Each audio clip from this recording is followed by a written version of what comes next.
dikatakan, wahai Abu Abdurrahman, pernah dengar hadis ini sebelumnya apa enggak nih? Pernah, saya mengerti.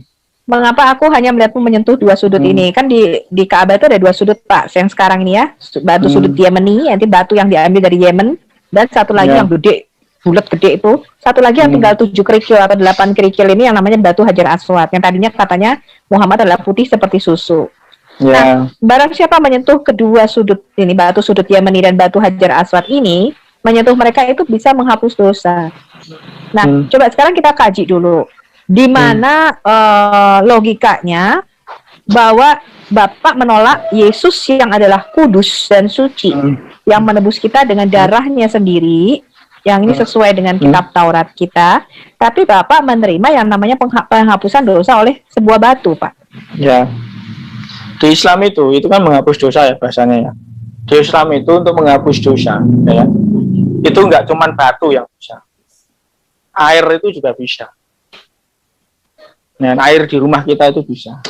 Dengan cara apa? Dengan cara berwudu. Air kita pakai untuk berwudu. Dan itu akan menghapus dosa kita.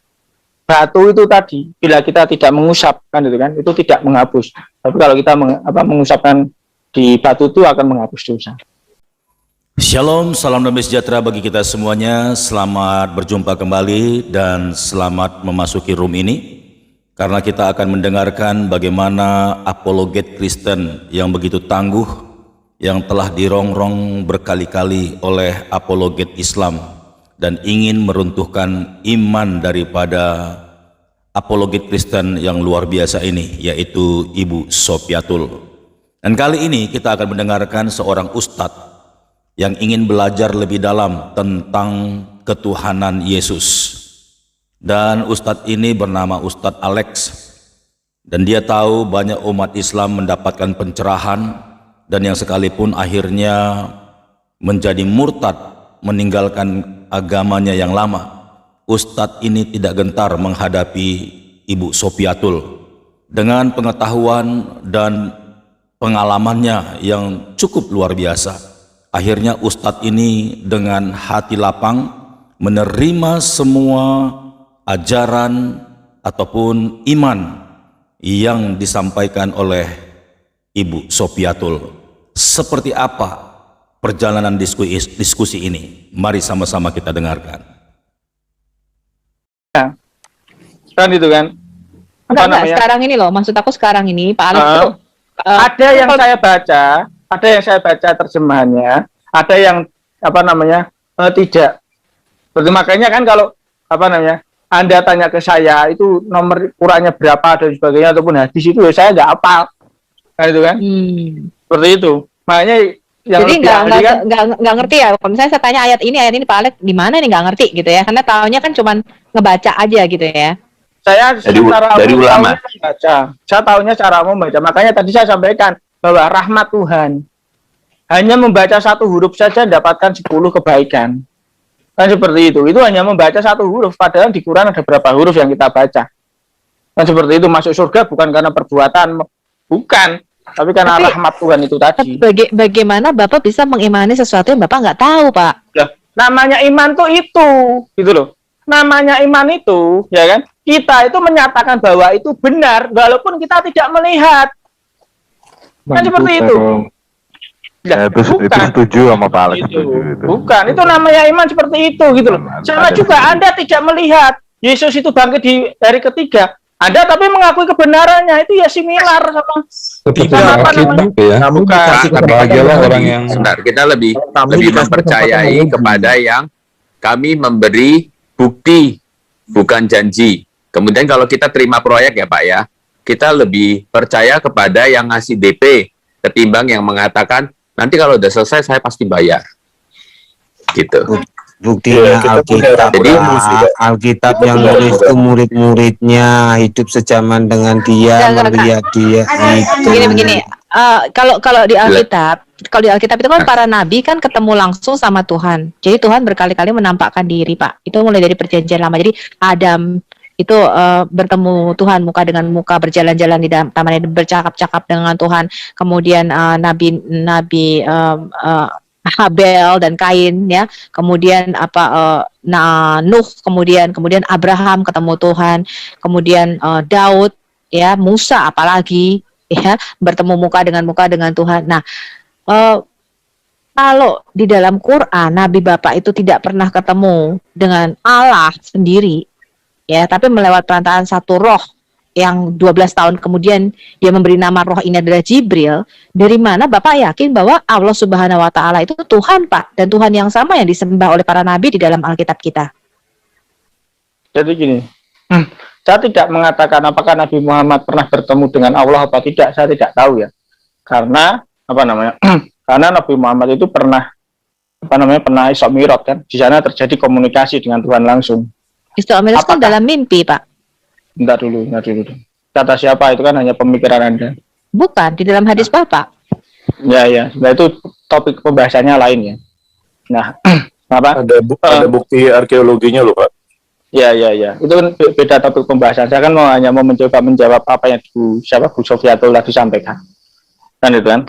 Nah, bahwa Nabi Muhammad yang saat di Isra Mi'raj itu terjadi komunikasi dengan Tuhan langsung, ya. Tidak ada perantara di sana, nggak ada. Nah itu yang pertama. Terus yang kedua, Nabi Muhammad itu kan dikenal dia saksinya waktu Muhammad Isra Mi'raj, Pak. Ya nggak ada. Anda bertanya. Saksinya berarti itu ya Al-Buraq ya, Pak, keledainya ya. Saya nggak tahu. Setahu saya nggak ada lah. Saya nggak tahu. Berarti nggak ada yang menyaksikan ya? Ya itulah makanya tadi saya sampaikan itulah fungsi iman. Kan itu kan. Bicaranya juga nggak ada loh. Sebentar. Sebelum Bicaranya kita juga nggak ada loh. Conversationnya nggak ada. Sebentar. Sebelum kita menyatakan iman itu kan percaya tuh, ya kan? Sebelum saya percaya ke Islam, kan itu kan? Artinya itu kan saya harus mempelajari dulu. Otak saya itu yang terbatas ini harus harus saya pelajari dulu ajaran Islam itu bagaimana. Dalam hal ini karena hubungannya dengan diri saya itu kan adalah apa yang harus saya lakukan dan apa harus saya hindari. Kan itu kan hubungannya dengan diri saya nih. Kan itu. Nah, saya memang harus bagaimana biar saya itu selamat masuk surga. Ini saya enggak Ini Quran itu kan 1400 tahun yang lalu ya, enggak ada internet dan sebagainya ya. Nah, apa sih dan bagaimana sih sama 1400 tahun yang lalu sampai dengan sekarang itu sama orangnya. Sama-sama mencari keselamatan. Sama-sama mencari bagaimana setelah kita itu mati nanti. Nah, seperti itu. Concernnya itu adalah kepada diri sendiri. Di sana saya tag sebentar. Boleh nggak kita kaji dulu The Nature turunnya Wahyu. Sebentar, saya belum selesai sebenarnya. Ya. Nah, ya intinya di sana yang karena Anda ingin waktunya terbatas. Pak Alex katanya mau mengkaji, tapi Pak Alex nggak mempelajari yang namanya isi Quran. Maksudnya Pak Alex tidak mencoba melihat tafsirannya. Tidak membaca tafsirannya. Saya dalam mengkaji Quran itu nggak dengan Anda seperti ini. Bahkan saya juga banyak mengkaji juga dari Pak Fakduran itu. Ya, beliau pinter tentang Islam. Bahkan saya juga baru tahu dari Pak Fakduran itu tentang di surga itu menginginkan anak seperti itu. Dan hadis itu sahih, ya. Dan seperti itu saya juga. Hadis kan memang banyak banget, Pak. Jadi kan mungkin juga mahal ya kalau dibeli dalam bentuk buku kan. Jadi nggak semua orang Muslim juga punya. Ya sebentar. Artinya apa sih? Ya kan? Artinya di sana apa? Artinya mengkaji itu kan mempelajari toh. Mempelajari itu saya nggak cuma hanya di YouTube ini. Ya, saya mempelajari sendiri yang tidak perlu saya sampaikan ke Anda, dan proses perjalanan hidup saya juga saya gunakan juga untuk mempelajari apa itu Quran dan hadis bagaimana. Dari wawasan saya itu saya coba sampaikan di YouTube seperti ini. Ya, nggak apa-apa. Kita sama-sama belajar, Pak. Ya, seperti itu konteksnya. Bukan artinya saya tidak mengkaji. Bukan, saya mengkaji Quran dan hadis. Saya sebatas wawasan dan keterbatasan waktu yang saya punyai. Ya, kan Anda semua juga punya kesibukan masing-masing, saya juga punya kan gitu kan. Ya betul. Saya juga membaca Quran, membaca Asbabun Nuzul, sama membaca hadis juga, dan saya mempelajari bagaimana Quran ini diwahyukan atau diturunkan dan sebagainya, dan konsep-konsep Islam juga di dalamnya. Ya. Nah, tetapi apakah yang menjadi mengherankan begini loh Pak? Wahyu pertama yang diturunkan di dalam Gua Hiro itu dalam mimpi. Kemudian Lailatul Qadar, turunnya Quran, itu juga dalam mimpi. Kemudian kita lihat Isra Mi'raj itu juga dalam mimpi. Dan tidak ada Bu, semua jadi gini, Bu. saksinya. Gini loh Bu, Quran itu Lailatul Qadar. Quran itu diturunkan itu tidak dalam bentuk buku brek itu satu itu tidak. Ya, Quran itu diturunkan itu sesuai dengan kondisi masing-masing, bertahap. Nah, itu tidak dalam satu malam, tidak dalam satu waktu, tidak. Itu proses selama tahunan. Nah, ini mungkin saya sedikit memberikan informasi ke Pak Alex yang Pak Alex bisa cek ke Ustadz Bapak. Yang namanya Lailatul Qadar itu pertama diperlihatkan di dalam mimpi. Ya, pertama diperlihatkan di dalam mimpi oleh Muhammad, ya, diturunkan dalam bentuk kitab. Di mana di Baitul Izzah atau di langit kemuliaan menurut para ustadz adalah di langit pertama. Nah, dari langit pertama inilah ya diturunkan oleh Jibril secara bertahap selama 23 tahun. Kira-kira seperti itu. Nah, jadi Ibn Abbas dan ustadz-ustadz Bapak, kemudian para tafsir, ya Ibn Katsir dan sebagainya. Ini karena ada dua tahap mereka mencoba menyatukan ini, karena Lailatul Qadar ini turun langsung, Pak. Ya, kitab Quran ini diturunkan oleh Allahnya Bapak. Ya, tapi kemudian kalau kita melihat nature daripada Quran ini adalah selama 22 tahun lebih, hampir 23 tahun. Makanya para penafsir mengatakan Quran itu diturunkan dari Lauh Mahfuz ya ke Baitul Izzah, ke langit kemuliaan di langit pertama. Dari langit pertama inilah Jibril menurunkan secara bertahap selama 23 tahun. Nah, Lailatul Qadar, malam turunnya Quran kitab ini yang ada di dalam Quran Bapak juga ya, itu kan diperlihatkan di dalam mimpi, sehingga Muhammad mengatakan, aku tidak ingat lagi, kamu cari 10 hari terakhir malam-malam ganjil pada puasa Ramadan. Ada yang mengatakan 3 hari, ada yang mengatakan hari ke-7, ada yang mengatakan 24, 25. Jadi ini macam-macam. Nah, ini berbeda Pak dengan nature ketika Tuhan memberikan Taurat misalnya kepada Musa. Ketika Tuhan memberikan Taurat, 10 hukum Taurat itu disaksikan oleh seluruh bangsa ketika Musa membawa 2 loh batu itu turun, ya, itu tanggal 6 Syifan, diperingati sebagai hari Safwat namanya, atau hari Pentakosta, hari turunnya Roh Kudus kalau di dalam Perjanjian Baru. Nah, itu hari yang terus-menerus lama Pak, 6 Syifan. Kenapa mereka bisa tahu ini tanggalnya pasti 6 Syifan? Karena ada saksinya Pak. Ketika Tuhan menurunkan Taurat ini kepada Musa. Nah, itu loh maksud saya, Pak. Bukan dalam mimpi, itu dalam bentuk 2 loh batu. 10 hukum ini ditulis oleh jari tangan Allah. Dan ketika Musa turun itu wajahnya bercahaya. Sehingga orang Israel nggak mampu melihatnya, Musa harus menyelubungi mukanya dengan kain. Karena wajahnya bersinar. Nah, ini peringatan hari turunnya 10 hukum Taurat, ini tanggal 6 Syifan diperingati sebagai hari Syafat atau hari Pentakosta di dalam Perjanjian Baru adalah turunnya Roh Kudus. Nah, ini kita mesti pertimbangkan nih Pak. Nature daripada turunnya wahyu ini berbeda karena di dalam Yahudi maupun Kristen nggak ada kitab yang diturunkan. Contoh misalnya Bapak mempercayai kitab Zabur diturunkan kepada Daud. Zabur itu nggak diturunkan kepada Daud, Pak. Tidak ada kitab yang diturunkan kepada Daud. Zabur, ya, atau Mazmur itu merupakan kompilasi 1000 tahun. Dari apa saja? Dari Mazmur-Mazmur baik yang ditulis oleh Daud, ada Salomo. Daud hanya menulis sekitar 75 daripada Zabur. Sisanya itu yang nulis bukan Daud, Pak. Ada Yeremia, ya, ada Korah, ada Bani Korah. Ya, itu dikumpulkan, dikompilasi oleh orang Yahudi selama 1000 tahun. Bukan merupakan kitab yang diturunkan.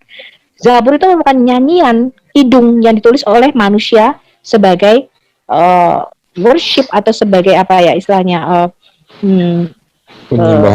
penyembahannya kepada Tuhan. Itu kumpulan lagu-lagu, Pak. Lagu-lagu itu loh. Nah, sastra juga. Kenapa? Sorry? Sastra juga, selain lagu dia kayak kalau nggak salah sastra puisi juga ya. Puisi ya. Nah, misalnya terus kemudian Bapak mempercayai ada kitab Injil yang diturunkan kepada Isa. Ini nggak ada, Pak. Yang namanya Injil itu adalah kabar baik yang sudah ada di dalam kitab Taurat. Injil yang pertama itu ada di Taurat, Kejadian 3 ayat 15, bahwa Tuhan akan akan memberikan seorang Mesias atau seorang Goel, seorang penebus yang lahir dari keturunan wanita ini. Jadi Injil itu bagi kita itu adalah kabar baik, berita mengenai kedatangan Sang Mesias yang digenapi di dalam Yesus. Nah, kitab-kitab Injil yang tadi disebut Matius, Markus, Lukas, Yohanes itu merupakan kesaksian para rasul. Jadi kitab Matius, Markus, Lukas, Yohanes itu tadinya tidak disebut kitab Injil dalam gereja mula-mula, tapi disebut sebagai memoir para rasul. Jadi ingat-ingatan para rasul tentang siapa itu Mesias dan kehidupannya. Jadi tadinya tidak disebut kitab Injil, Pak. Kitab Injil itu penamaan kita aja nih, orang-orang modern. Gereja mula-mula menyebut kitab ini adalah memoir para rasul atau ingat-ingatan para rasul tentang perkataan dan kehidupan Mesias. Jadi biografi ya dan sunnah dan hadisnya daripada Yesus. Nggak ada kitab yang diturunkan. Nah ini kita menjadi bingung gitu loh, mempertanyakan kalau Islam ini merupakan satu kelanjutan daripada agama atau daripada Taurat dan Injil, kok nggak nyambung gitu, benang merahnya kita nggak ketemu di sini. Baik tadi konsep keselamatan, konsep penebusan dosa, kemudian nature daripada turunnya wahyu. Kemudian kita lihat Allah itu sendiri, Pak. Allah itu berbicara berkali-kali dan menampakkan diri. Makanya tadi saya mau tanya sebenarnya surah Al-Hadid. Surah Al-Hadid ayat 2 sampai 4. Di mana salah satu daripada sifat Allah itu adalah yang zohir dan yang batin. Artinya dia yang nampak, yang nyata, dan sekaligus yang tidak nyata. Artinya Allah ini punya sifat, dia bisa menampakkan diri, dia bisa mengambil wujud. Nah, ini kan kita mesti compare, kita mesti mempertimbangkan ini. Karena Quran ini bersinggungan langsung dengan Taurat dan Injil dan kitab-kitab sebelumnya, misalnya Mazmur dan Zabur dan sebagainya. Kan kita mesti cari tahu, Pak, yang benar yang mana ini. Kan gitu, Pak Alek. Supaya ini berkaitan dengan tadi, Pak, keselamatan kekal ini yang nggak main-main ini. Halo. Sampai sini dulu coba. Ya, kalau ini saya ya, tadi yang Anda menyatakan tentang Quran, Laut Mahfuz tadi tuh. Nah, ya itu mungkin pertama saya sudah sering sampaikan di sini juga, saya itu bukan ahli Pak Ustadz ya, lebih ahli Pak Sumarlin. Pak Sumarlin itu setahu saya ahli lah, kan gitu. Lebih pintar dari saya, maksudnya itu ahli. Nah, sementara saya tidak di situ. Nah, saya coba menyampaikan yang itu tadi. Lailatul Qadar itu berarti apa? Quran itu makbrek turun ke bumi? Tidak. Tadi kan disebutkan juga Laut Mahfuz kan itu. Artinya itu kan blueprintnya itu kan seperti itu. Kan? Baru diturunkan kepada Nabi Muhammad melalui malaikat Jibril, itu kan bertahap sesuai kondisi masing-masing. Nah, itu. Artinya di sana saat Allah menurunkan Al-Quran itu tadi, secara makbrek itu tadi, dalam Laut Mahfuz itu tadi, itu kan Allah Maha tahu tentang ke depan yang akan terjadi apa, bagaimana, dan diturunkan kapan sesuai timingnya masing-masing. Selama 22-23 tahun itu tadi. Nah, terus yang berikutnya tentang Bu Sofiatul ini kan coba mengcombine antara keselamatan di Kristen, di manusia lah ya, dalam ini Kristen dan Islam, itu dengan dengan kejadian-kejadian gaib yang dahulu sebelum diri kita itu lahir, kan itu kan, mencoba mencari benang merahnya kan di sana. Kalau saya coba tangkap, nah tadi saya sudah sampaikan ya, kita itu nggak usah jauh-jauh dulu yang 1400-2000 tahun lah. Super Semar itu aja yang benar bagaimana juga nggak tahu. Itu intaran Indonesia dan itu baru puluhan tahun, nggak sampai ribuan tahun. Belum ada ratusan tahun Super Semar itu. Berita yang benar bagaimana belum tahu juga. Dan banyak ya kan, banyak yang tidak kita ketahui untuk masalah pas. Untuk masalah lampau itu kan banyak yang kita tidak ketahui di sana. Dan kita banyak terjebak di sana dengan urusan-urusan yang kita sendiri tidak akan bisa mendapatkan jawabannya itu. Kan itu kan. Kita hanya percaya saja terhadap penemuan-penemuan yang ada, di mana penemuan-penemuan itu bukan kita yang melakukan. Kan itu. Nah, makanya di sana Bu Sofiatul kan mencoba mengkombin antara yang lampau dengan keselamatan. Artinya itu kan sekarang ke depan apa yang harus kita lakukan. Bu Sofiatul mau mencoba menarik garis merahnya di sana, mencoba menghubungkan di sana itu bagaimana. Tapi kalau saya lihat Bu Sofiatul itu terjebak dengan lampau itu tadi. Nah, justru kalau cara pandang saya itu adalah, maka disitulah lampau itu sama dengan iman, mengimani Udahlah kita percaya saja lah, anggap aja seperti itu. Semua agama anggap aja benar semua lah, soalnya kan lampau. Ya kan? Karena kita nggak bisa membuktikan apapun nih. Ya kan? Loh, kalau Alkitab sudah sebentar terbukti, dulu. Pak. Sebentar dulu dong. Sudah Bu bisa Sofia. diuji. Sebentar dulu dong, saya kan belum selesai toh. Nah, justru saya itu concern saya itu artinya apa? Dan juga orang di 1400 tahun yang lalu, dia itu hanya concern terhadap keselamatan yang dia lalui, yang akan dia lakukan apa? Future-nya itu bagaimana? Apa harus dia lakukan? Apa harus dia hindari? Di sana concern-nya itu, karena itu adalah menyangkut diri pribadi. Dan seperti itu, makanya di penjaraan ini tadi itu adalah teknisnya itu bagaimana, teknis keselamatan di Kristen itu bagaimana, di Islam bagaimana, makanya diuji tadi. Ini bukan soal Anda percaya dan tidak percaya. Kalau Anda tidak percaya berarti Anda nggak bisa mengerti loh. Ini bukan soal percaya dan tidak percaya, ini tuh diskusi. Taras maksimal yang ada di sini itu hanya diskusi, bukan percaya dan bukan mengajak berpindah agama, tidak. Kalau masalah nalar sehat Anda mengatakan walaupun ini enggak masuk akal tapi tetap mengimani itu, bahwa itu satu kebenaran, hak pribadi masing-masing harus dihargai, gitu loh. Saya juga kalau Anda mengatakan ke Islam, di Islam itu Isra Mi'raj itu nggak bisa dinalar, itu kok gimana kebenarannya, ya nggak ada saksinya dan sebagainya, kok gimana kebenarannya. Saya tadi sudah sampaikan, ya terhadap yang goib, yang lampau, itu di Islam itu hanya imani saja, percaya, titik, wis. Nah, sekarang itu harusnya kita ke depan harus bagaimana, apa yang kita lakukan, apa harus kita hindari. Itu loh di sana loh. Saya harap Anda bisa membedakan mana pembedaan di sana. Oke, jadi sekarang saya tanya, konsep penebusan dosa di dalam Islam itu kan ada beberapa. Bisa disebutin nggak, Pak? Untuk Bapak bisa dosanya diampuni itu loh. Itu kan ada beberapa cara. Ada beberapa, apa aja itu malah saya baru tahu. Ya, pertama Bapak katakan dengan amal, ya kan? Amal. Itu bukan penebusan dosa itu? Oleh, ya kan? Saya Nah, penebusan dosanya seperti apa kalau di dalam Islam? Nggak ada, Islam penebusan dosa itu nggak ada. Saya hanya menjawab sesuai pertanyaan yang Anda berikan ya. Masa nggak ada sih? Nggak ada. Sekarang bagaimana dengan hadis yang menyatakan kalau Bapak menyentuh batu hitam itu maka dosa Bapak akan dihapuskan? Ya, benar. Anda kan bertanya kepada saya tentang penebusan dosa, kan hadis itu tidak bicara tentang penebusan dosa. Saya hanya menjawab sesuai apa yang Anda tentang sampaikan. penebusan dosa itu, Pak. Oh ya, itu kan itu menurut pemahaman Anda, nggak apa-apa. Tapi saya hanya menjawab sesuai apa Ya, coba kita kasih hadisnya aja ditampilkan. Coba Bu Nerges bisa tampilkan mungkin di hadisnya. mungkin gini Pak. Ada linknya? Betul. Kalau penebusan dosa dengan penghapusan dosa mungkin beda menurut Pak Alex. Atau gimana? Coba ditanya dulu lah supaya perspektifnya sama dulu.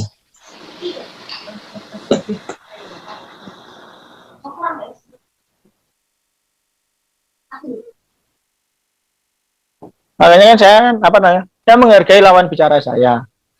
Kan itu kan. Lawan bicara saya mengatakan di Islam ada penebusan dosa. Menurut pemahaman Bu Sofi seperti itu, saya tanyakan. Kok nggak ada, setahu saya, coba diberikan dasarnya. Ya kan? Nah, ini coba saya tunggu dasarnya apa. Bahasa penebusan dosa itu apa. Nggak apa-apa, namanya belajar sehat-sehat saja. Tapi jangan memaksakan. Sebentar, jangan memaksakan pemahaman Anda yang Anda pahami tentang Islam kepada saya. Ya, makanya saya minta pemahaman Bapak nih. Kan Nabi Bapak berkata barang siapa kan menyentuh batu hitam Hajar Aswad yang sekarang ini dosanya akan diampuni. Makanya kan kalau naik haji berebutan. Pakai dalil aja. Berebutan untuk menyentuh atau mencium batu Hajar Aswad itu. Nah, ini masuk akalnya di mana, Pak? Batu bisa menghapus dosa. Loh, Anda udah beda bahasa Indonesia dong, dia nggak bisa bahasa Inggris. Bahasa yang Anda berikan sudah beda. Anda tadi mengatakan menebus dosa, sekarang Anda mengatakan menghapus dosa, itu sudah beda. Loh, yang bedanya apa coba menghapus dan menebus? Ya, saya nggak ngerti bahasa menebus Anda itu apa maksudnya, saya nggak ngerti gimana saya mau menjawab sesuatu yang saya tidak ngerti. Ya sama, Pak, menebus itu yang menghapus dosa.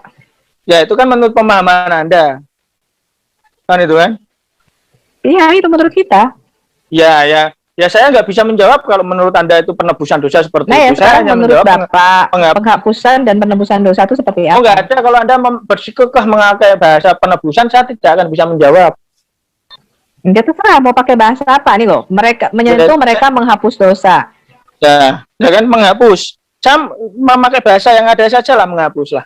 Nggak usah memakai bahasa menebus, karena itu bagi saya sudah berbeda. Bagi Islam nggak ada penebusan dosa. Kalau Anda mau bersikukuh tentang penebusan dosa, Anda bicaranya dengan orang lain saja, jangan saya.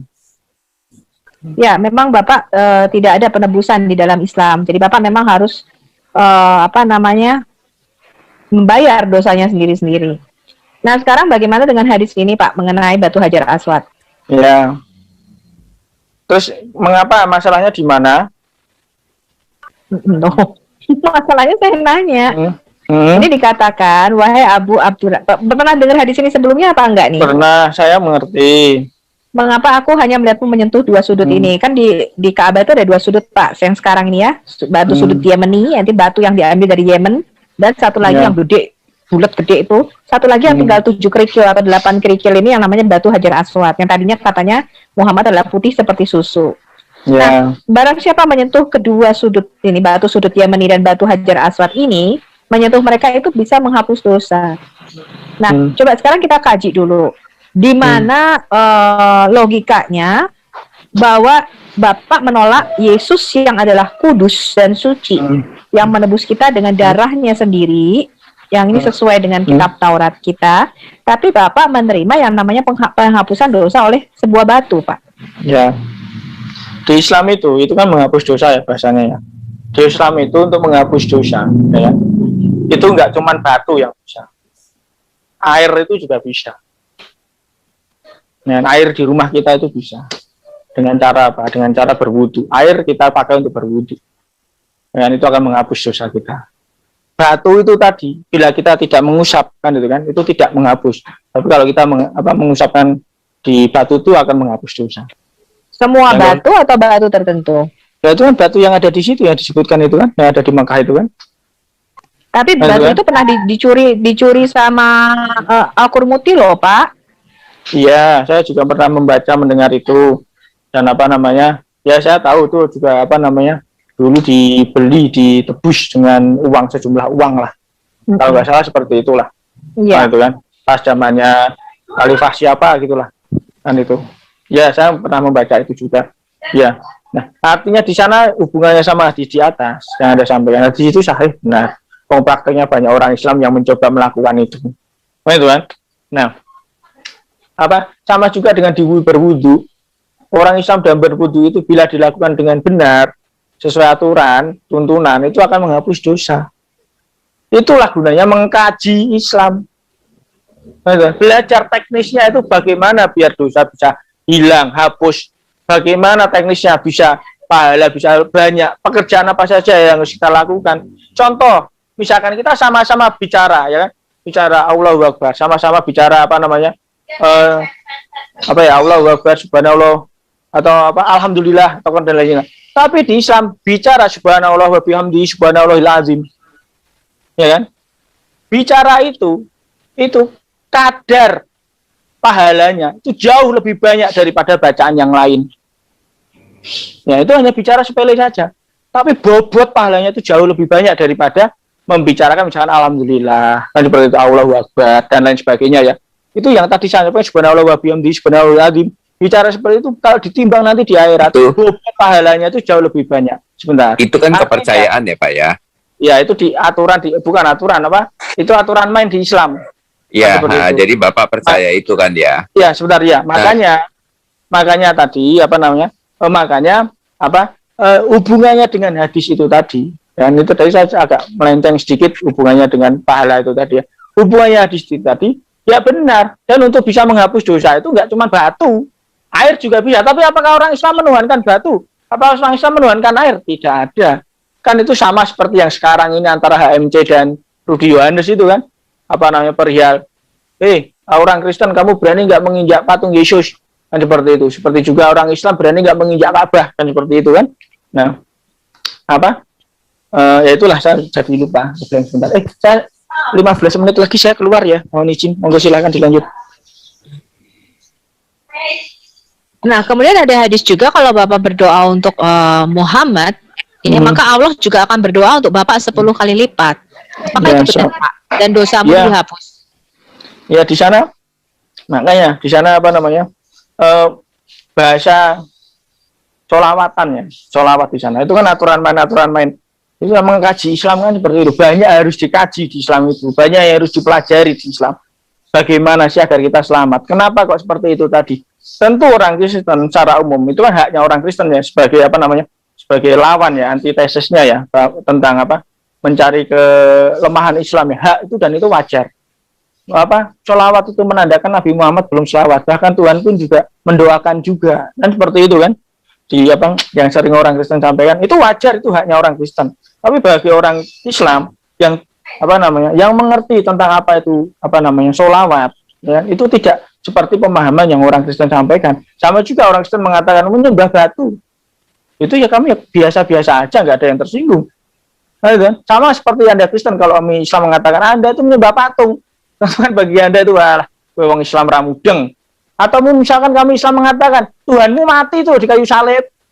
Tetapi di dalam hadis Bapak, dulu. tetapi di dalam Di hadis sana, Bapak, dulu. Artinya di sana apa sih? Ya, artinya di sana apa? Orang yang tidak mudeng itu ngomong. Nah, itu kan. Tentu orang Kristen akan mengatakan nggak ada Tuhan mati, yang mati adalah sisi kemanusiaannya, kan seperti itu kan.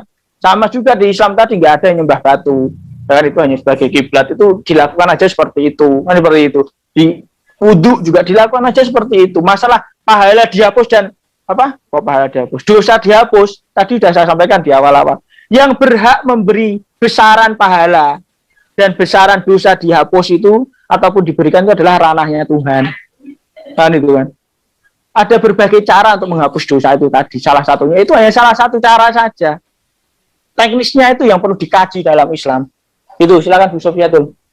ya, jadi kalau tadi kita bicara mengenai batu Hajar Aswad, itu artinya kan pra-Islam. Sebelum Islam, orang sudah mengelilingi Ka'bah dengan telanjang dan sudah menyentuh batu itu untuk mempunyai anak. Karena itu adalah batu alat ya, batu Dewi alat, yaitu batu Dewi kesuburan. Nah, bagaimana Pak Alex menjelaskan hal ini? Kenapa hal ini diteruskan di dalam zaman Islam, Pak? Apa gimana? Saya kok tidak menangkap yang Anda coba sampaikan ya? Tolong diulangi. Ka'bah yang Bapak katakan itu kiblat ya, sekarang ini, dan ada batu Hajar Aswadnya di situ. Itu kan sudah ada sebelum zaman Islam, Pak. Sebelum zaman Nabi Anda mendapatkan wahyu itu sudah ada ratusan tahun sebelumnya. Nah, batu Hajar Aswad ini merupakan batu Dewi kesuburan alat. Karena Ka'bah itu tempat penyembahan Dewa Hubal, dewa tertingginya, dan ada 360 berhala di situ. Ya kan? Itu sumber Islam Bapak sendiri. Nah, kalau batu hitam ini melambangkan Dewi kesuburan, Dewi alat, ya, kemudian orang sebelum Islam itu sudah mengelilingi Ka'bah ini dengan telanjang, mengelilingi 7 kali, dan menyentuh batu hitam itu sebagai tanda untuk mereka minta anak, Pak. Nah, kenapa tradisi ini bisa diteruskan, Pak, di dalam Islam, yang katanya bukan merupakan agama pagan? Saya nggak ngerti ya, dasar Anda bicarakan itu adalah dasarnya dari mana? Dari kitab Anda sendiri, Pak. Ya, makanya, apa namanya, berikan saja, ya kan? Berikan saja dasarnya, ya kan? Nanti coba, apa, bisa jadi yang Anda sampaikan benar, bisa jadi salah, atau bisa jadi cara memahaminya Anda yang salah. Yang bisa jadi seperti itu kan? Iya. Makanya di sana, apa namanya, kalau di sini misalkan ada Pak Sumarin, saya tadi berkali-kali mengatakan Pak Sumarin jauh lebih jago daripada saya, kan gitu kan? Nah, tentu Iya, bisa Bapak berarti perlu periksa ya. Karena Bapak nggak bisa bahasa Arab dan sumber-sumber awalnya itu mungkin ada yang belum kebaca, Pak. Iya, dalam hal ini kan keterbatasan apa namanya? Keterbatasan sekali lagi ya. Keterbatasan manusia itu kan beda-beda. Atau ada yang bisa ngasih Tadi- Bapak sumber-sumbernya itu supaya dia cek. Iya, nggak apa-apa. Kita sama-sama ngecek aja. Nah, makanya kan tadi kan saya sampaikan kan, concern saya itu adalah saya tuh nggak peduli dengan yang lampau-lampau. Tadi kan saya sampaikan, apa namanya, super semar itu aja yang benar bagaimana juga nggak tahu. Ya kan? Tadi kan saya Mana ada sampaikan. saksinya, Pak? Ada yang tanda Apa ini? tangan di situ. Loh, lah iya. Apakah bisa sekarang itu dinyatakan cara apa namanya super semar itu surat itu asli dan sebagainya? Yang ada kan nggak ada pernyataan resmi seperti itu, dan itu tetap terjadi di Indonesia. Yang ada hanya kopiannya saja, seperti itu kan. Dan seperti itu artinya apa sih? Saya tadi sudah sampaikan ke Anda semua bahwa saya tuh nggak peduli dengan lampau saya. Sebelum saya lahir itu saya nggak peduli. Yang saya pedulikan adalah sejak saya lahir sampai dengan nanti saya mati itu adalah bagaimana untuk keselamatan saya itu. Apalagi Anda mengatakan tentang apa namanya tadi yang apa ngelilingi telanjang dan sebagainya. Kan itu. Pertama itu belum tentu yang Anda sampaikan itu Anda sendiri memahami apa yang Anda baca. Nah, itu. Yang kedua, kalaupun apapun di sana saya sudah sampaikan, saya nggak peduli. Cara saya seperti itu. Kalau saya hanya concern kepada diri saya sendiri, keselamatan saya ke depan, teknisnya bagaimana, dipelajari harus bagaimana. Cara Boleh saya kalau aku saya hanya simpel itu. masih masukan sebentar, ya gak tahu ngomong rame mau. Saya Nggak, masukan sebentar. 10 menit lagi izin ya. Gak sampai 1 menit. Pak Ya. Alex, Cak Alex, kebenaran yang sejati itu sejarah, Pak. Kalau Bapak tidak peduli dengan sejarah, berarti sudah tidak peduli dengan kebenaran. Iku ya, pemahamanku. Sampai sangkal, terserah. Pak Alex adalah orang tua dari anak Pak Alex. Tak mungkin dikatakan Pak Alex bukan orang tuanya Pak Alex, anaknya Pak Alex. Itu sejarah, Pak. Sesuatu yang sudah terlewat, itulah hal kebenaran sejati. Mau baik, mau buruk, mau bagaimana, itu kebenaran sejati. Kebenaran yang tidak bisa disalahkan sama siapapun. Jadi kita tidak bisa mengabaikan hal-hal yang sudah terlewatkan, apalagi sejarah itu. Itu aja dari saya. Lanjut. Jadi itu bedanya ketika kita mengukur mana kitab fiksi dongeng dan mana yang merupakan kitab kebenaran. Ada tolak ukurnya, Pak. Ada variabel luarnya, yaitu salah satunya adalah fakta sejarah. Ya Bu, yang benar itu tolak ukur apa? Tolok ukur. Ya, tolak ukur. Jadi bedanya nih misalnya ya. Tolak ukur. Ya, misalnya ada orang ngarang buku nih, Pak. Buku fiksi. The Da Vinci Code misalnya, ya, Dan Brown. Dia nggak punya fakta sejarah yang mendukung hal ini. Itu namanya fiksi. Artinya itu berasal dari kejadian, nama-namanya mungkin ada yang dia sebutkan, ya, nama-namanya di situ ada, misalnya The Knight Templar, ya, mungkin dia nyebutin Yesus di situ atau siapa, tetapi kisahnya fiksi, Pak. Nah, ini tidak bisa kita jadikan satu acuan yang namanya kitab kebenaran, karena dia nggak punya faktor variabel lain yang mendukung bahwa ini adalah fakta. Jadi beda sama misalnya kalau Bu, sebentar Bu. Bahasa fiksi itu kan bahasanya Rocky Gerung ya. Saya kalau mencoba menangkap ya pemahaman itu khayalan dongeng. Ya sebentar, itu kan bahasa yang keluar dari Rocky Gerung ya. Nah, apa? Ya, bukan Rocky Gerung, Pak. Fiksi itu adalah istilah yang sudah bahasa Indonesia, yang sudah diserap dari bahasa Inggris. Ya, itu kan populer kan. Setahu saya mendengar itu katakan dari Rocky Gerung, di mana dia akan memberikan penjelasan. Itu kan. Pemahaman fiksi menurut pemahaman saya yang coba disampaikan oleh Rocky Gerung, ya kan? Pemahaman fiksi di sana. Ya. Islam itu semuanya itu adalah yang menyangkut masa depan. Itu adalah fiksi. Artinya apa? Sebelum itu timingnya ada, itu masih fiksi. Begitu ada timingnya, itu adalah realita. Islam itu yang menyangkut masa lalu, Pak, yang fiksi. Nah, ini pemahaman fiksi ini harus kita samakan dulu. Karena bahasa pemahaman fiksi menurut pemahaman saya itu adalah saya bicara tentang masa depan. Iya, Mbak Safiatul harus bisa membedakan fiksi dengan fiktif itu maksud Mbak Safiatul samakah biar bisa diapain sama Pak Alex gitu loh. Mungkin kalau fiktif itu mungkin masa lalu. Nah, itu kan, itu adalah fiktif, pembodohan, itu kan kepalsuan. Ya kepalsuan, berarti kan itu kan masa Jadi lalu. kalau fiksi itu hayalan. Nah, hayalan itu artinya masa depan. Kan tadi kan saya bukan masa depan, Pak. Bisa berjadi itu tentang masa depan. Hayalan tentang masa depan bisa, imajinasi tentang bisa. masa depan Bisa masa depan, bisa masa lalu. Tetapi itu kisah tidak nyata gitu loh. Nah, bahasa diksi bahasa yang Anda sampaikan harus disamakan dulu. Kalau contoh nih misalnya. Dulu. Kalau Anda mengatakan fiksi, kita harus samakan dulu Anda karena bicara dengan saya. Fiksi itu adalah ke depan. Enggak, Pak. Fiksi itu tidak selalu ke depan. Nah, ini menurut pemahaman saya kita samakan. Ya, gitu apapun yang tidak ini ada ini. Fiksi adalah cerita atau latar yang berasal dari imajinasi. Nah, ya. Dengan kata lain, tidak secara ketat berdasarkan sejarah atau fakta. Nah, berarti kan Fiksi. ada sejarahnya.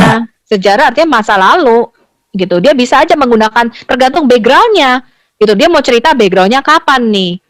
Ya, bisa ke depan, bisa cerita fiksi, misalnya hayalan. Oh, nanti manusia bisa tinggal di planet Mars, misalnya, Berarti atau apa? Ya kan? Bisa pemahamannya juga.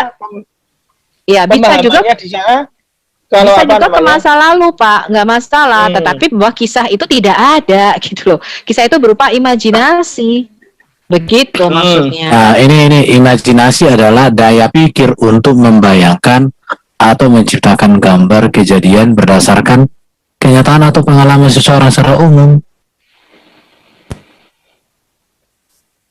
Nah, jadi imajinasi itu daya pikir untuk membayangkan. Jadi bayangan aja. Jadi artinya ini dari Makanya dari katanya ke katanya, akhirnya iya. Dari kata ke kata. Iya, katanya, akhirnya dia bayangkan, kemudian ditulis. Itulah dia. Oke? Ah, jadi itu fiksi. Ya. Jangan ada fiksi di antara kalian. Tuh kayak lagu ya. Kalau fiktif ini beda. Kalau fiktif ini ya mau mirip-mirip sih sebenarnya dia punya istilah. Ya, tapi intinya begitu sih Pak. Jadi kalau kita mau menguji satu kebenaran, buku mana yang kita bisa jadikan acuan? Apakah buku ini mengandung firman Tuhan ya atau mengandung kebenaran ya? Harus ada tolak ukurnya gitu. Salah satunya adalah fakta sejarah. Gitu. Ya, jadi apa namanya sekali lagi ya, perihal data lampau itu ada ahlinya sendiri. Saya tidak ada kapasitas bicara di sana. Tadi saya bicara kalau saya sendiri itu saya nggak peduli kan, tadi kan seperti itu saya. Saya hanya bicara dengan diri saya sekarang ke depan, keselamatan saya sendiri. Saya hanya sesimpel itu. Saya tidak peduli, sebentar. Saya tidak peduli dengan yang lampau-lampau, kan itu kan. Tapi di sana saya tentu hanya maksimal hanya bisa belajar hanya tentang Quran dan hadis sahih di sana. Saya hanya maksimal yang seperti itu. Ya, kalau yang tadi Ibu, sebentar, kalau tadi yang Ibu Sofiatul, kalau yang Ibu tadi Sofiatul juga sampaikan tentang apa namanya sejarah apa kiblat ya, yang batu hitam itu ya dilingkari orang yang muter-muter telanjang itu dan sebagainya. Itu bukan, saya tidak pernah mempelajari itu, karena itu juga tidak membawa manfaat kepada saya.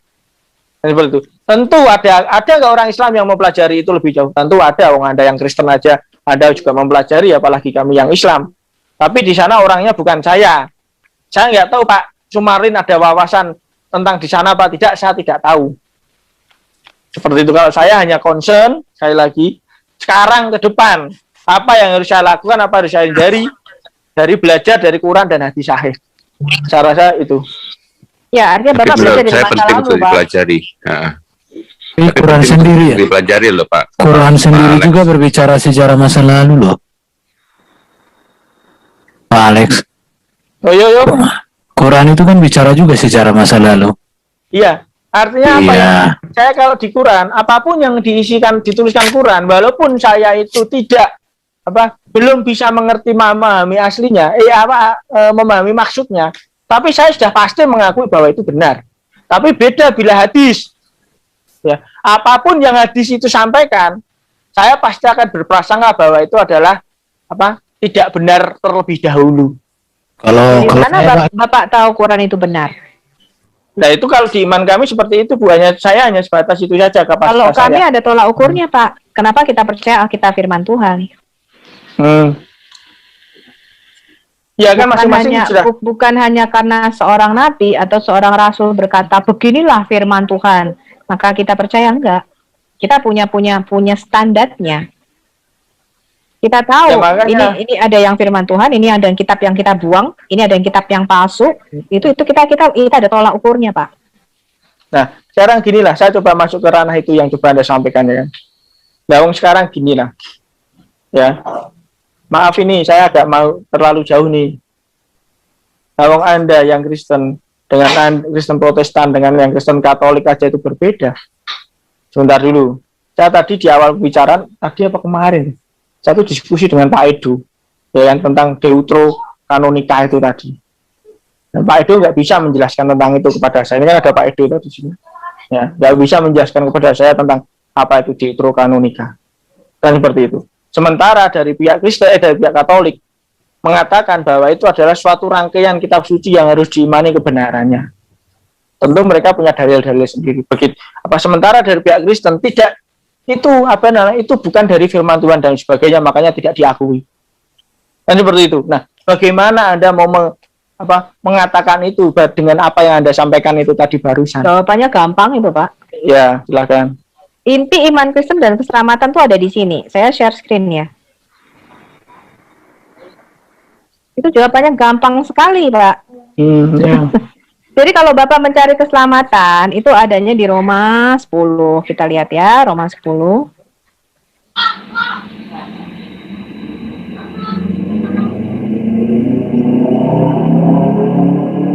Wah, ini saya mau keluar, Ibu. Iya, bukan pergi, saya mau diskusi ya sama istri. Saya belum makan, belum sholat, Mas. Habisnya mau diskusi ya. Iya, cara ini topik yang Ya, ini diskusinya Pak. sehat lah. Terakhir. Ini Ya, inti keselamatan di sini, Pak. Jadi kalau di bawah hukum Taurat, ya itu dikatakan barang siapa yang melakukannya, ya sama seperti Bapak yang melakukan hukum ini dan menjauhi larangannya, maka orang akan hidup karenanya. Tapi kalau di bawah hukum kasih karunia, di bawah hukum kebenaran iman, enggak, Pak. Kamu percaya nih, Pak. Tetapi apakah katanya ini firman itu dekat kepadamu, yakni di dalam mulutmu dan di dalam hatimu. Inilah firman yang kami beritakan. Sebab jika ini, Pak, kalau Bapak mau selamat, intinya ini. Jika kamu mengaku dengan mulutmu bahwa Yesus adalah Tuhan dan percaya dalam hatimu bahwa Allah telah membangkitkan dia dari antara orang mati, maka kamu akan diselamatkan. Karena dengan hati orang percaya dan dibenarkan, dengan mulut orang mengaku dan diselamatkan. Nah, kitab suci berkata barang siapa percaya kepada dia tidak akan dipermalukan. Bla bla bla, ya. Nah, karena Allah yang satu itu adalah Tuhan dari semua orang, kaya bagi semua orang yang berseru kepadanya. Sebab barang siapa yang berseru kepada nama Tuhan akan diselamatkan. Tetapi bagaimana mereka dapat berseru kepada Yesus jika mereka tidak percaya kepadanya? Bagaimana mereka dapat percaya kepada dia jika mereka tidak mendengar tentang dia? Bagaimana mereka mendengar tentang dia jika mereka tidak memberitakannya? Bagaimana mereka dapat memberitakannya jika mereka tidak diutus? Dan sebagainya. Jadi inti daripada keselamatan itu di sini, Pak. Kalau kita percaya Yesus adalah Tuhan, ya sesuai dengan 1 Korintus 15, kita lihat nih.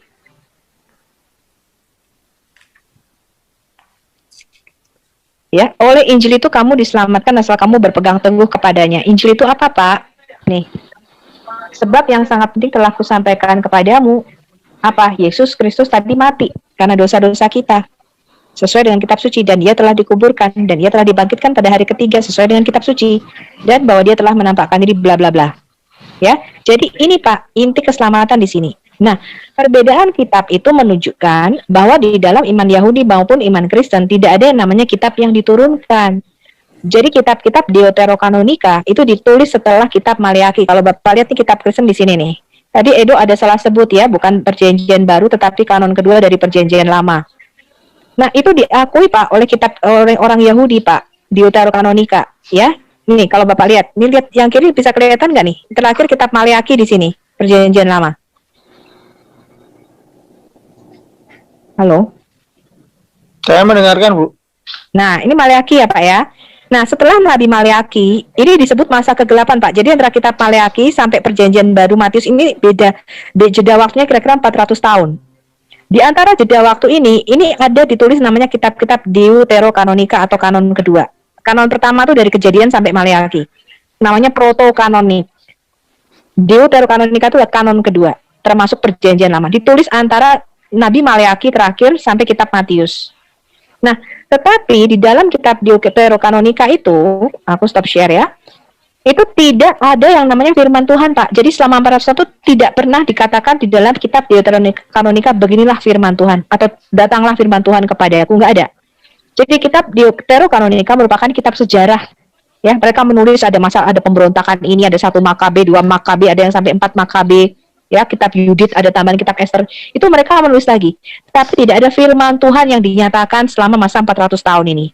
Jadi di dalam Deuterokanonika kita tidak menemukan yang namanya demikianlah firman Tuhan atau firman Tuhan datang kepadaku. Nah, pada waktu tadi Pak Edo menjelaskan reformasi Protestan, ya Martin Luther tidak menerima Deuterokanonika ini. Kenapa? Karena Halo.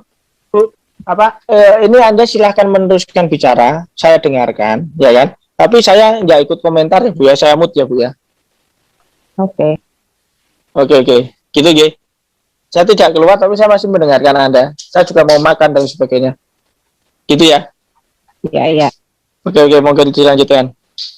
Ya, jadi kalau kita menjelaskan Deuterokanonika itu adalah bagian dari kanon perjanjian lama. Diterima Pak, Septuaginta itu yang menerjemahkan kitab dari bahasa Ibrani ke bahasa Yunani itu menerjemahkan juga kitab-kitab Deuterokanonika, ya.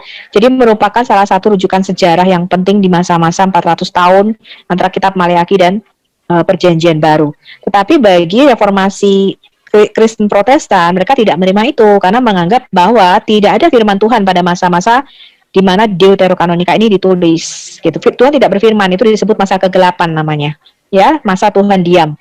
Nah, sehingga Kristen Protestan menyatakan kita tidak terima kitab ini. Yang kita terima adalah kitab yang dikanon oleh rabi-rabi Yahudi dari Kejadian, dari Taurat, Zabur, ya, kitab-kitab para nabi, itu yang kita terima sebagai kanonnya.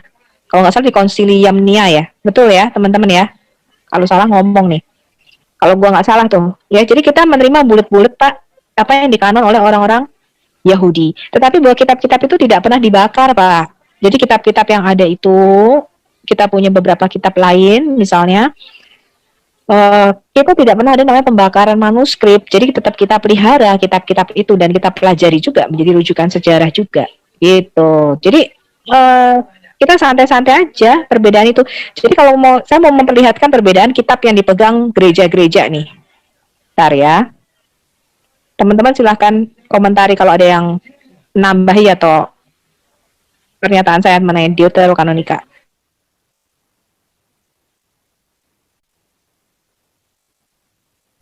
Sudah pas. Entah.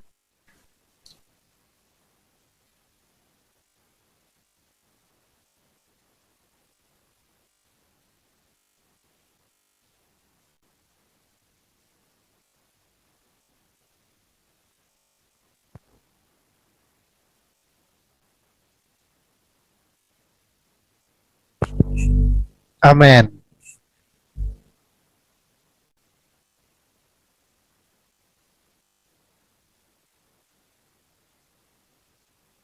Haleluya.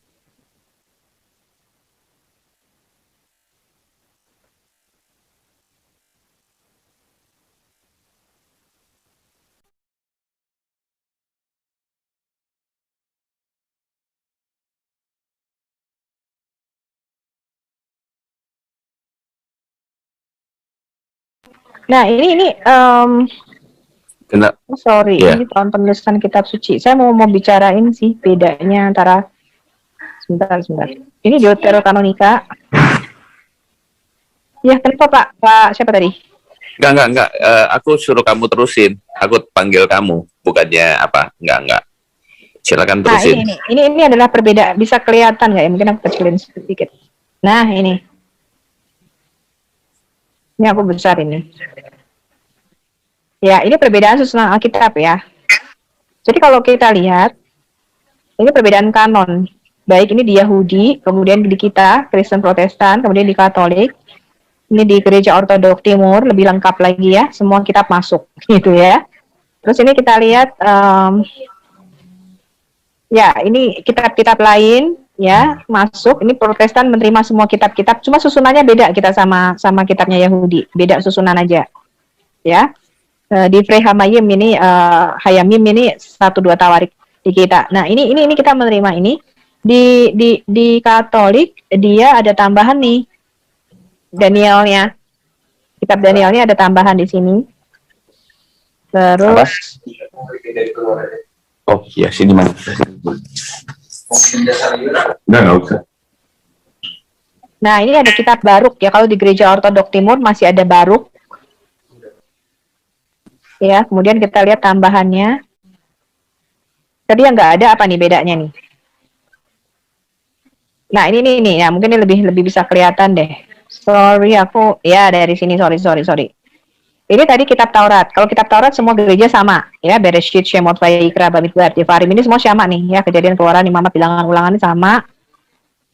Kemudian ini yang anak Yahudi yang Nevi'im, yang kita para nabi, ya, Yosua. Aduh. Nah, kalau mereka kitab Shemuelnya, Alef, Bet, Samuel 1, Samuel 2 ini dijadiin satu, kalau di kita dipisah 1 dan 2 Samuel. Melakimnya juga alef betnya dicampur, kalau kita dipisah 1 raja-raja, 2 raja-raja. Nah, ini kitab nabi-nabi akhir, Yeshayahu, ya, kitab Yeremia, Yeskiel. Ini di kita masuk semua, tapi kalau di kitab Katolik ada tambahan nih ya di sini, kitab nabi-nabi kecilnya ada tambahan nih.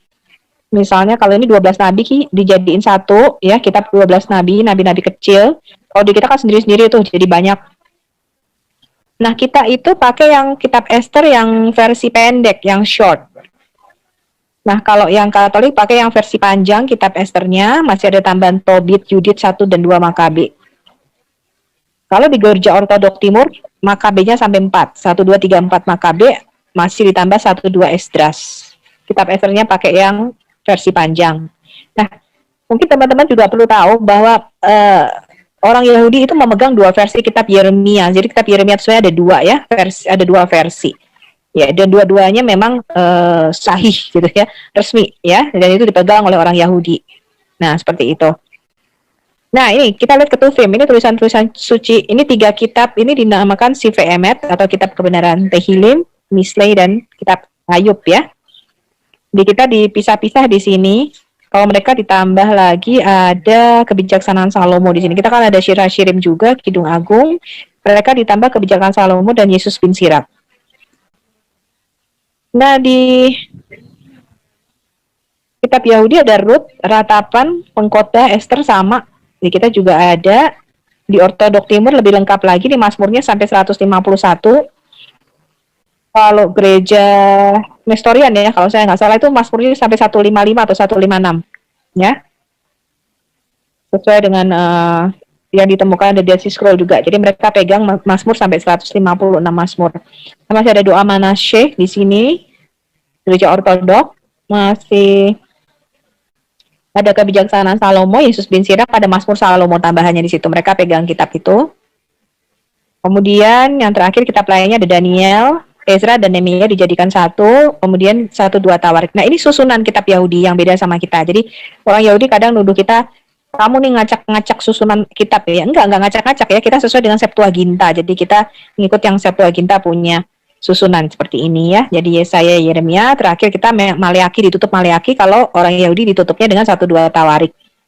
Jadi mereka udah pisah-pisahin itu kitab. Kalau kita sesuai sesuai apa namanya, urutan tahun penulisannya. Kalau mereka nggak sesuai tahun penulisannya, mereka urut-urutin kitab kebenaran sendiri, kitab nabi-nabi kecil sendiri, kitab nabi-nabi besar sendiri, begitu cara mereka ngurutinnya ya. Nah, ini perbedaan antara kita. Kemudian kalau gereja misalnya gereja Kristen Afrika itu mereka masih pegang misalnya kitab apa namanya, kok jadi lupa ya. Yang kemarin kita bicarain itu apa? Kitab apa namanya? Kitab Henoch, ya. Kitab Henoch 1, ya. Mereka pegang kitab Henoch, ya. Kitab 1 Henoch itu dipegang sama gereja Kristen yang di Afrika, ya. Mereka masih memegang itu. Nah, ini gereja Ortodok Timur juga ada penambahan. Mereka jumlahnya 56 kitab, ya. Yeskiel, Daniel, Susana, Bel, dan Naga. Nah, ini mereka pegang nih kitab-kitab ini nih, ya. Nah, kalau di kita sebenarnya sama persis dengan anak Yahudi, cuman di kita ini tadi dipisah, misalnya 1 raja-raja, 2 raja-raja dijadiin 2 kitab, ya. 1 Tawarik, 2 Tawarik dijadiin 2 kitab, ya. Kemudian nabi-nabi kecil jadi kitabnya sendiri-sendiri. Kalau di Yahudi, kitab nabi-nabi kecil dijadikan 1. Beda itunya aja, tetapi sebenarnya isinya sama, ya. Anak Yahudi dengan yang Kristen Protestan pegang sekarang itu persis sama, plek.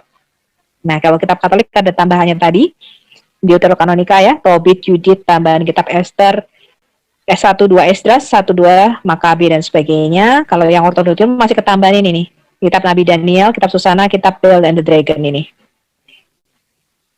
Begitulah. Nah, kalau kita mau tahu apa itu kitab Tobit, Apokrifa ya, atau Deuterokanonika. Ya, ini. Jadi Alkitab Kristen memang memakai kanon atau standar kitab yang sama dengan Yahudi ya. Tadi kita sudah lihat ya, kalau Katolik dan Gereja Ortodok memang menambahkan yang namanya kitab Apokrifa ya sebagai Deuterokanonika atau kanon kedua. Alasannya apa? Nah, kita melihat bahwa semua kitab-kitab Apokrifa itu ditulis pada masa setelah kitab Maleaki, di mana disebutkan tidak ada firman Allah atau masa kegelapan. Ya, kitab-kitab Apokrifa sendiri tidak memasukkan di dalamnya maka firman Tuhan datang atau beginilah firman Tuhan. Nah, kitab Apokrifa ini mempunyai nilai sejarah ya, di mana berguna bagi kita untuk mengetahui sejarah di masa rentang waktu antara berakhirnya nubuatan di kitab Maleaki, Nabi Maleaki yang terakhir, sampai Maria menerima kabar gembira dari Gabriel ya di Injil. Nah, kitab Apokrifa ini boleh dibaca ya sebagai tambahan pengetahuan yang bermanfaat. Nah, apa saja tadi Deuterokanonika ini, kitab kanon yang kedua ini ada Tobit, Yudit, tambahan kitab Esther, ya kebijaksanaan yang disebut kebijaksanaan Salomo, kitab Sirah, putra Sirah ya, Baruk, kemudian tambahan kitab Daniel, ada doa Asaria, lagu pujian ketiga pemuda yang Sadrah, Mesak, Abednego ya, kisah Susana dan Daniel dengan Dewa Bel dan Naga Babel, kemudian 1 dan 2 Makabe. Kalau di Ortodok ini di stress lagi jadi 1, 2, 3, 4 Makabe di situ. Namun Bu Sofi, kitab-kitab ini pun kita meskipun tidak dikanonkan, kita juga baca juga ya. Di sini ada Charles dari Katolik, mungkin dia bisa ada informasi sedikit tentang Deuterokanonika ya. Kita telah mendengarkan semua diskusi dan pembelajaran yang telah disampaikan oleh Ibu Sofiatul dan yang telah disambut oleh Ustadz Alek. Dan dengan hati yang damai, kedua-duanya merasa sangat puas sebab mereka saling memberi dan saling menerima. Kiranya pembelajaran ini boleh menjadi contoh bagi kita semuanya. Sampai jumpa di video berikutnya. Terima kasih buat semuanya. Tuhan Yesus memberkati. Shalom.